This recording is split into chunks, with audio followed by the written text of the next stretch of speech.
Extreme Foolishness TV here. This is where I talk about extreme foolishness.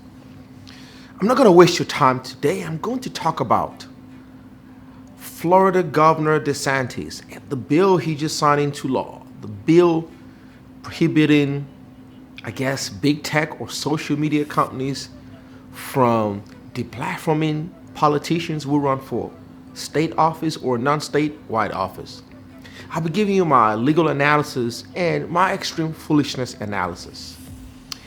As you guys may know, Florida Governor DeSantis signed a bill into law that bans big tech, the big boy tech, from removing a political candidate that runs for office.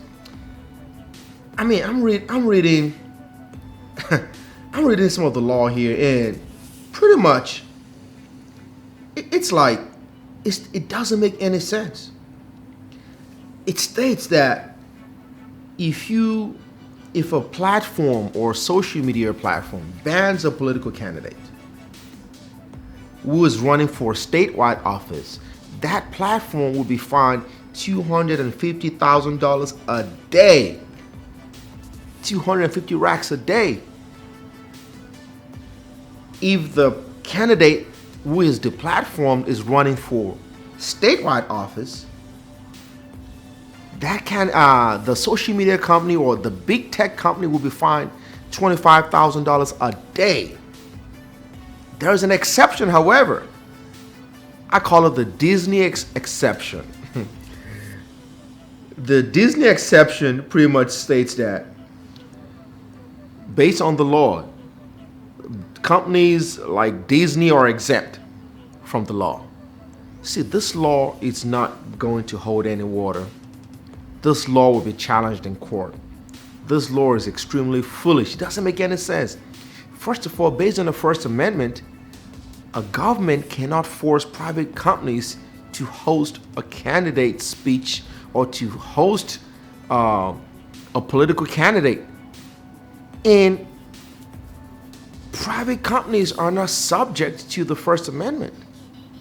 So I don't understand why a political candidate can sue private companies saying that they violated his or her First Amendment rights. It doesn't work that way. And I'm sure he knows that, but DeSantis is trying so hard to pander to his daddy.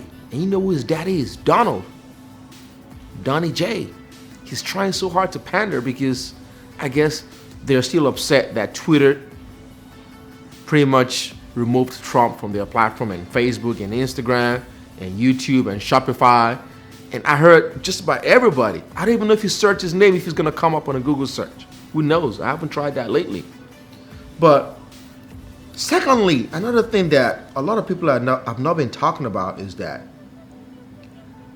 the Contracts Clause of the Constitution prohibits any state from entering into a law or making a law that pretty much impairs the obligation of contracts. That is Article 1, Section 10, Clause 1. And I'm thinking, as a condition to go on a lot of the social media websites like Facebook, Twitter, and the like, you have to agree to their terms of use. That is a contract. So what right does a state have to impair or to pretty much nullify the ability of private parties to contract between themselves? That is not constitutional. As a condition to use their platform, you agree to their terms of use saying, hey, do not do X, Y, Z. You may be warned. If you are warned several times, your account will be deleted or suspended. You may appeal this. They have their own systems in place. And you don't have to follow their system. You don't have to agree to their terms of use. If you don't like their terms of use, do not get on their platform. It's as simple as that. And the Republican Party is supposed to be the party of small government, pro-business, freedom. Now you have a law that's pretty much fascism. This is fascist on its face. This is almost totalitarian-like, where a state government is passing a law forcing private companies to pretty much host their political candidate on their platform. And also, I think this law is also unconstitutional based on equal protection grounds. Why do you exempt Disney, the Disney companies, the Florida companies? You can't not do that.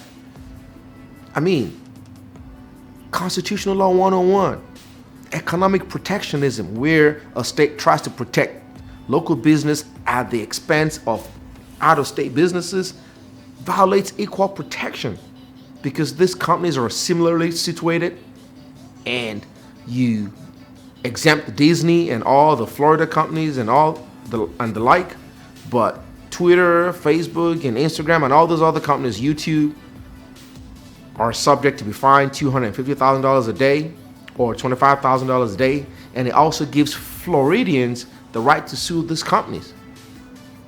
So this law is a joke. It's going to be struck down. There's no way this law, and it's sad that it's Florida taxpayer money that's going to be used to defend this law. This law is like, I mean, it's about as strong as a wet toilet paper. It's not going to hold any water. It's going to be struck down. It's a joke. I mean, it sounds like DeSantis may be smoking crack or something, because but I know, I get the game. He's trying to pander to his daddy, Donald Trump. That's what he's trying to do, you know? So this law is extremely foolish, violates the First Amendment, violates the 14th Amendment, equal protection, violates the contracts clause of the Constitution. No way this law passes muster under anyway. It's going to be struck down. And I guess, you know, I mean, DeSantis probably served this purpose by pleasing Donald, you know, his daddy. But let me know what you guys think in the comments. Do you think the law is constitutional? Do you think that the Florida governor was doing the right thing by signing this bill into law? Do you think that the courts will strike it down? Let me know what you think. Do you think that DeSantis is pandering so hard to Donnie J? Let me know let me know in the comments. If you haven't subscribed, please subscribe to this channel. Hit the bell notification. Leave a comment. Appreciate you guys for watching. As always, say no to extreme foolishness.